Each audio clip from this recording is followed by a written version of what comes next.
Hello everyone, स्वागत है आपका रेप्लिका वर्ल्ड में। आज हम बात करेंगे पेवलोव्स थ्योरी ऑफ क्लासिकल कंडीशनिंग के बारे में। तो चलिए शुरू करते हैं। तो सबसे पहले हम इस एक्सपेरिमेंट को समझने की कोशिश करते हैं। तो पेवलोव पहले एक एक्सपेरिमेंट कर रहे थे जिसमें वो डॉग्स का डाइजेशन समझना चाह रहे थे कि डाइजेशन के ऊपर किन किन चीज़ों का फ़र्क पड़ता है, क्या क्या चीज़ें होती हैं, वो ये देख रहे थे। उसी दौरान उनके दिमाग में ये आइडिया आया और उन्होंने ये एक्सपेरिमेंट किया, जिसके बाद उन्होंने पेवलोव ने एक थ्योरी दी थी ऑफ क्लासिकल कंडीशनिंग। तो इसके बारे में बात करते हैं सबसे पहले एक्सपेरिमेंट के बारे में कि एक्सपेरिमेंट में उन्होंने क्या किया था। तो एक्सपेरिमेंट में उन्होंने क्या किया, अपना जो डॉग था उनका, उसको लिया और उसको एक टाई कर दिया। टाई करने के बाद इन्हें उसको बांध दिया। जो रस्सी थी इतनी बड़ी थी कि वो आराम से घूम सकता था, ताकि उसको कोई स्ट्रेस ना हो। तो इस तरीके से उन्होंने रस्सी से उसको टाई कर दिया, बांध दिया। उसके बाद उन्होंने क्या किया, एक्सपेरिमेंट अपना शुरू किया। जब वो जो डॉग था वो भूखा था, तब उसके सामने वो फूड लेके आए। जब वो फूड लेके आए तो फूड को देखकर जो डॉग था वो सेलिब्रेट करने लगा, यानी उसकी लार टपकने लगी। अब फूड को देखते ही उसकी लार टपकने लगी। उसके बाद फिर क्या हुआ, अगली बार उन्होंने क्या किया कि उन्होंने फूड की जगह एक बेल को रिंग किया डॉग के सामने। जब एक बेल को उन्होंने रिंग किया, बेल को बजाया, तो डॉग ने कोई रिस्पॉन्स इसमें नहीं किया। उसके बाद क्या हुआ, अगली बार से उन्होंने क्या करना शुरू किया कि पहले वो बेल बजाते थे, उसके बाद फूड डॉग को देते थे। इस तरीके से उन्होंने बार बार करना शुरू किया कि जब भी वो फूड देते थे उससे पहले वो बेल बजाते थे। तो हर बार फूड को देख के जो डॉग था वो सेलिब्रेट करता था। अब ऐसा जब कुछ टाइम तक वो करते रहे, उसके बाद उन्होंने एक दिन क्या किया कि सिर्फ बेल बजाई और फूड उन्होंने नहीं दिया। सबसे पहले बेल बजाई, तो बेल के बजते ही जो डॉग था वो सेलिब्रेट करने लगा, यानी उसकी लार टपकने लगी। तो अब पेवलोव समझ गए थे कि अब डॉग ने क्या किया, बेल की आवाज़ को फूड के साथ एसोसिएट कर लिया है।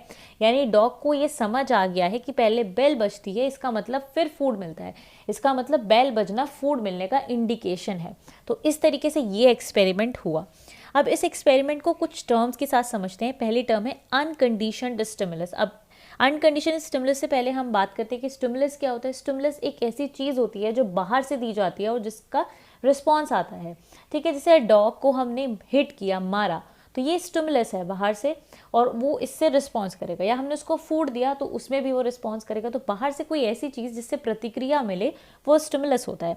अब यहाँ पे अनकंडीशनल स्टिमुलस क्या है, एक ऐसा स्टिमुलस जिसके बारे में पहले कुछ नहीं पता है डॉग को। ठीक है, और ना ही उसने सोचा है उस चीज़ के बारे में, ना ही उसको पता है, और फिर भी अगर उस चीज़ के सामने आते ही डॉग रिस्पॉन्स करे तो उसको हम अनकंडीशनड स्टिमुलस बोलेंगे। जैसे कि फूड है, फूड को देखते ही वो सेलिब्रेट करने लगता है, उसका रिस्पॉन्स आने लगता है। तो ये नेचुरल रिस्पॉन्स है, इसके लिए उसको कुछ सोचने की ज़रूरत नहीं है, कुछ समझने की ज़रूरत नहीं है, कुछ याद करने की ज़रूरत नहीं है। फूड को देखते ही ऑटोमेटिकली वो सेलिब्रेट करने लगता है, उसकी लार टपकने लगती है। तो ये एक नेचुरल रिस्पॉन्स है। तो जिस स्टिमुलस के अगेंस्ट नेचुरल रिस्पॉन्स आता है और जिस स्टिमुलस के बारे में पहले से उसको कुछ नहीं पता है, उसको हम बोलते हैं अनकंडीशनड स्टिमुलस। और ऐसे रिस्पॉन्स को जो कि नेचुरल है और जो कि अनकंडीशनड स्टिमुलस की तरफ आया है, उसको हम बोलते हैं अनकंडीशनड रिस्पॉन्स। तो यहाँ पे अनकंडीशनड स्टिमुलस है फूड और अनकंडीशनड रिस्पॉन्स है सेलिवेटिंग। यानी कि जो डॉग है वो सलाइवा अपना क्या कर रहा है, सिक्रीट कर रहा है, यानी कि उसके मुंह से अपने आप ही क्या है, लार टपक रही है। तो दैट इज अनकंडीशनड रिस्पॉन्स। इसके बाद एक स्टिमुलस है न्यूट्रल स्टिमुलस। तो न्यूट्रल स्टिमुलस जो होता है वो एक ऐसा स्टिमुलस होता है जिसके अगेंस्ट या जिसकी तरफ, जिसके टूवर्ड्स कोई भी रिस्पॉन्स नहीं आएगा डॉग की तरफ से। तो न्यूट्रल रिस्पॉन्स क्या है, न्यूट्रल स्टिमुलस जो क्या है, जिसके अगेंस्ट कोई भी रिस्पॉन्स नहीं आएगा। इसका एग्जाम्पल है न्यूट्रल स्टिमुलस का रिंगिंग बेल।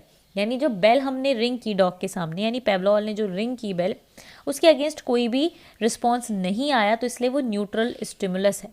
ठीक है, तो अब इस तरीके से हुआ। तो जब हम अनकंडीशनड स्टिमुलस को न्यूट्रल स्टिमुलस के साथ मिलाएंगे और फिर डॉग के सामने रखेंगे, यानी कि फूड को रिंगिंग बेल के साथ मिलाएंगे और फिर डॉग के सामने रखेंगे, तो क्या होगा, ये क्या बन जाएगा, एक कंडीशनड स्टिमुलस बन जाएगा।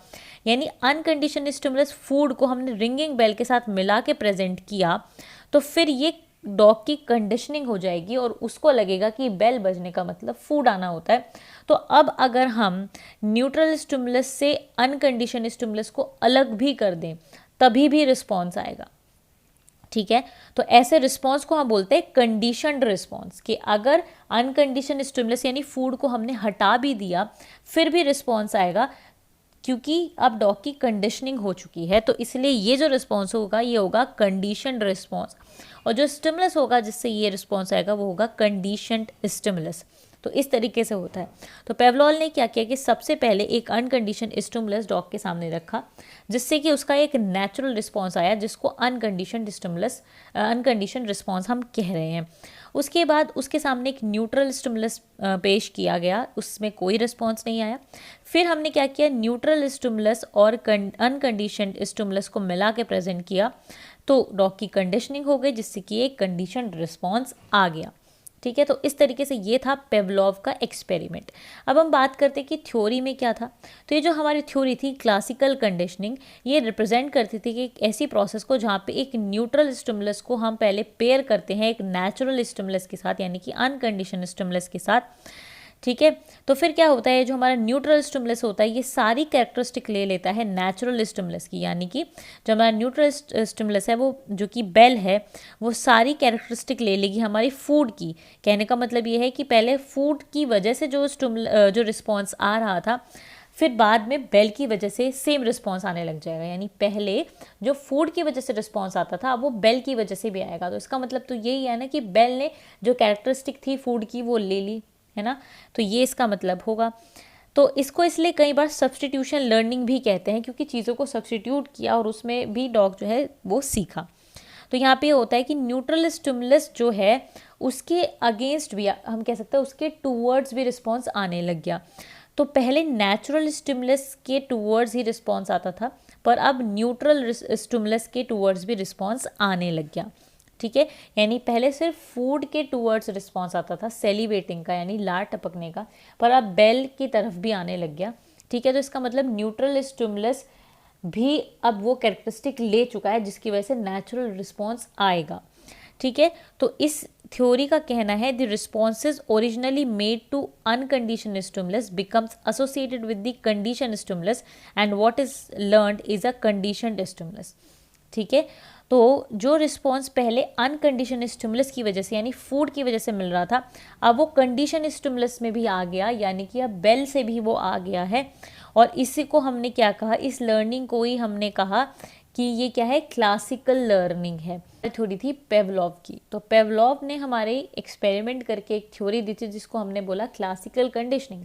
हम उसमें इतना कह सकते हैं कि जब हम एक अनकंडीशन स्टिमुलस को एक न्यूट्रल स्टिमुलस के साथ बार बार रिपीटेडली सामने रखते हैं, तो जो वो पर्सन होता है या जो वो एनिमल होता है उसकी कंडीशनिंग हो जाती है। फिर अगर हम इस जो कॉम्बो है ये हमारा अनकंडीशन स्टिमुलस और नेचुरल स्टिमुलस का, इसमें से न्यूट्रल स्टिमुलस का, अगर हम इसमें से न्यूट्रल स्टिमुलस को ही रखें सिर्फ और अनकंडीशन वाले को हटा भी दें तो भी सेम रिस्पॉन्स आएगा, और इस रिस्पॉन्स को हमने कहा कंडीशनड रिस्पॉन्स। तो इस तरीके से ये थी हमारी एक छोटी सी वीडियो। मैं उम्मीद करती हूँ आज आपको मज़ा आया होगा, ये टॉपिक आपको समझ में आया होगा। अगर समझ में आया तो लाइक ज़रूर करें, शेयर करें और एप्लीकेबल को सब्सक्राइब करें।